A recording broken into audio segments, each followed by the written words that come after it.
Welcome to another Down the Rabbit Hole video. Going to do another entry in Novabug's Friday Foursome. I really like these. I did one before about a month ago. Taken me a while to come up with this list because for this month's, Novabug was asking, what are your 4 gaming collection goals? Or if you don't have those, what are your 4 sort of gaming achievement goal things? And I must confess, I'm not really buying that much in the way of retro games these days, regardless of what's going on in the world right now. I just mean, like, I've gone to various retro gaming events and I'm buying cool stuff, but I'm not really playing a lot of it. I notice I'm really into VR in a way that has surprised me. So this year's Portland Retro Gaming Expo is canceled, for example, and I'm fine with that because I wasn't really even going to go anyhow. So I just thought, okay, I don't really have a collecting goal. I don't need certain titles that, like I don't want to finish getting everything for the Vectrex or everything for the Game Boy or all the Street Fighter games or any of that kind of stuff. I don't really have a gaming collecting goal. So I'm going to instead do what Novabug said is an alternative, sort of gaming goals as far as like things you would like to accomplish. And I have 4 of these for the Friday Foursome, and they are maybe achievable, maybe, I don't know for sure. Starting off with number 4, I have always joked about this, but I'm kind of serious about it. First of all, I've never played any of the Final Fantasy games. None of them. Not a single, not even the first. I've never played any Final Fantasy game.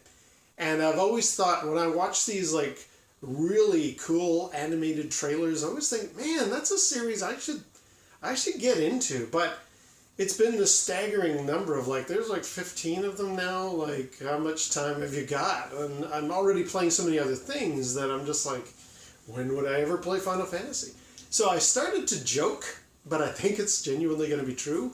When I retire and I have bags of time, my goal, or the thing I've always joked about, is I'm going to play all the Final Fantasy games when I retire, when I have lots of time on my hands. So that is an achievable goal, I hope. I mean, it depends on how long I engross in each of these titles and how many of them there are by the time I retire and just how much time each one takes. So basically, yeah, I probably can play all the Final Fantasy games. But I've always joked about it. That's my number 4 gaming goal, is to finally play all the Final Fantasy games, but not for a while yet.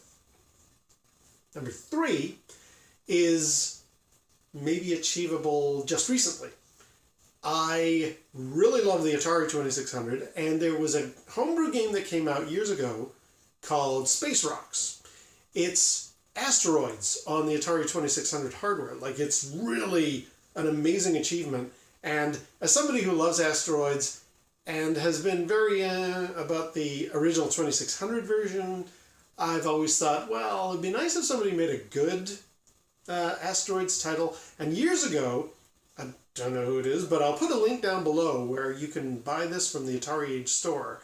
Somebody made Space Rocks, and it is almost arcade perfect. I mean, given the limitations of the Atari hardware, they've almost made it work. Now you're thinking, well, why don't you just get it if it's one of your goals? I don't have an Atari 2600 original. I moved to the UK back in the 80s, sold all my electronics, among which was my original Heavy Sixer 2600, and never really got one since. Now, I do have an Atari Flashback 2, which is modded to take cartridges. So I thought, oh great, I can play Space Rocks. And I tried the ROM and it didn't work. It gave me all this gobbledygook on the screen. And I posted some questions on AtariAge. I'm like, it's not working. Why? And they're like, it uses this weird sort of bank switching mode stuff that the Flashback 2 didn't have, nor any of those flashbacks, because they're kind of an Atari on a chip, and some titles, like I've talked about, Cosmic Arc, doesn't look correct on the flashback. It's got this weird rainbow thing where it's supposed to be a star field behind it. That was designed using the original hardware in mind, and it doesn't work.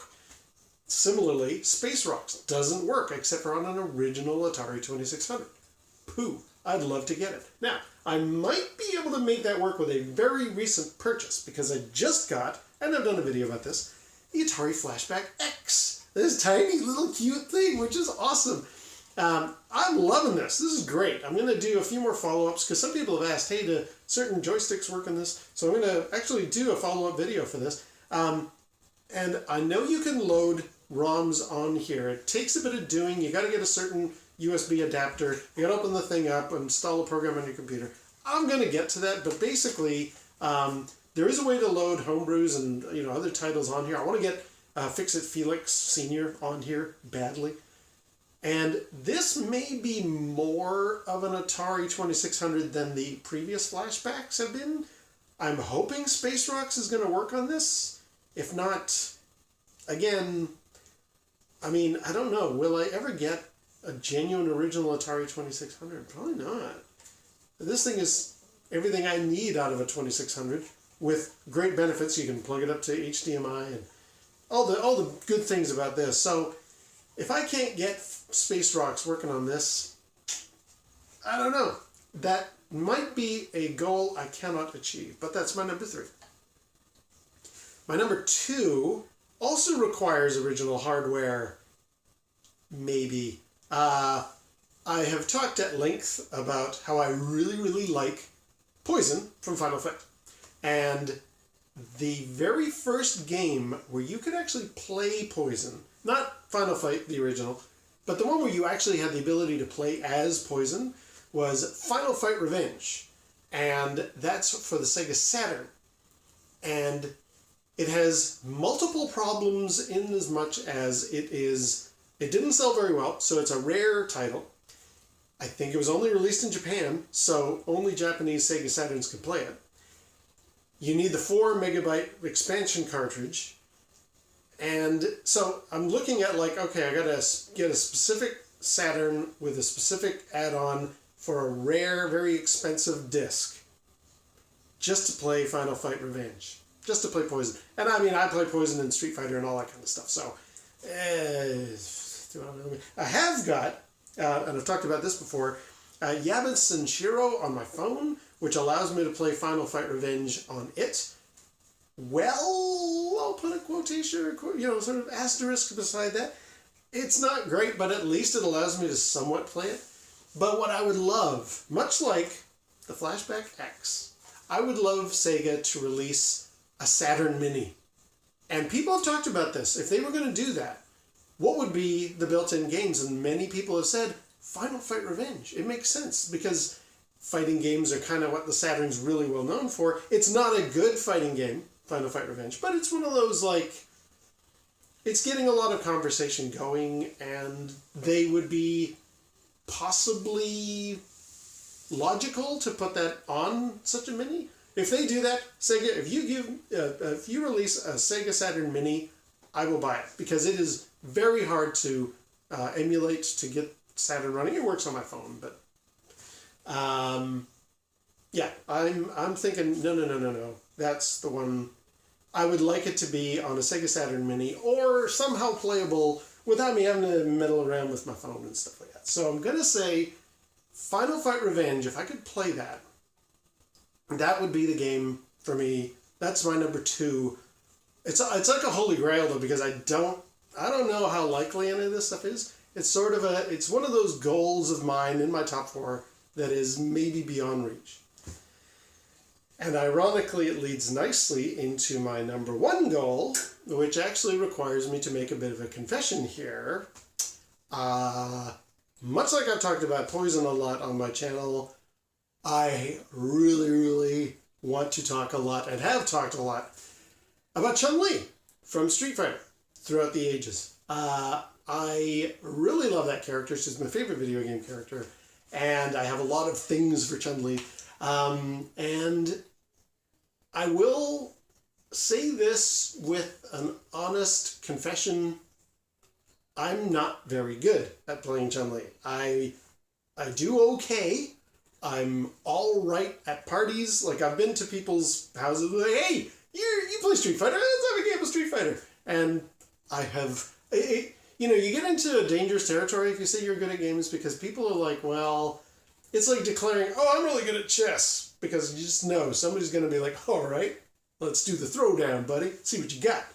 And I don't like saying I'm good at Street Fighter because I don't think I am. I did okay in that party. I wiped the floor with everybody. But then I've been to, like, I went to the Portland Retro Gaming Expo a couple of years ago when One Up Arcade had the Street Fighter, not the little one, but the big, like, quarter scale, the larger one, available for people to try. And I wanted to see, what are the controls like? How does it feel? It's actually very good. I did a whole video about it. While I was filming that, had my chun-li action going on and stuff, a guy came up and was like, hey man, you want a game? I'm like, yeah, sure, yo, let's throw it down. He fired up Ryu, and he promptly wiped my ass all over the place. He's like, you know, every leap I would do, countered, every spinning bird kick, he'd be like, no, no, no, no, no, and then he'd waste me. I mean, I was just like, okay. Clearly, I'm not that good at Street Fighter. And what would be for me the goal, the ultimate achievement, I have a variety of different controllers that are all Chun-Li themed. Like I've got this one, which you can use on your PlayStation 3. I actually use it for my phone for playing Final Fight Revenge. I also have a full Mad Catz arcade stick. I've done a video about it as well. I have what it takes to learn how to play Street Fighter really well and to play as Chun-Li. But I'm awful. I've tried going onto multiplayer games online.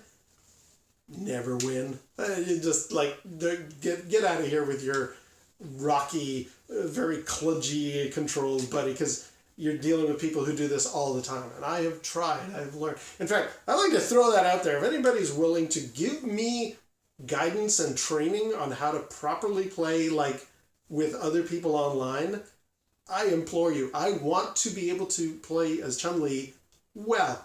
Not like, you know, champion level or anything like that. Just, you know, win the occasional online match. I'd be very happy. There's a stack pile of trophies in Street Fighter 4 that I watch and I look at them like, oh, just win an online match. Never going to happen. Just win with a perfect. Definitely never going to happen. Like, there's just stuff. It's never going to happen for me. I am terrible when it really comes out. Like, when you're talking people who really play Street Fighter, yeah, sure, you know, go over to my cousin's place. No problem, I can hold my own. But when it really counts, where it's up against people who really know what they're doing, I'm god-awful.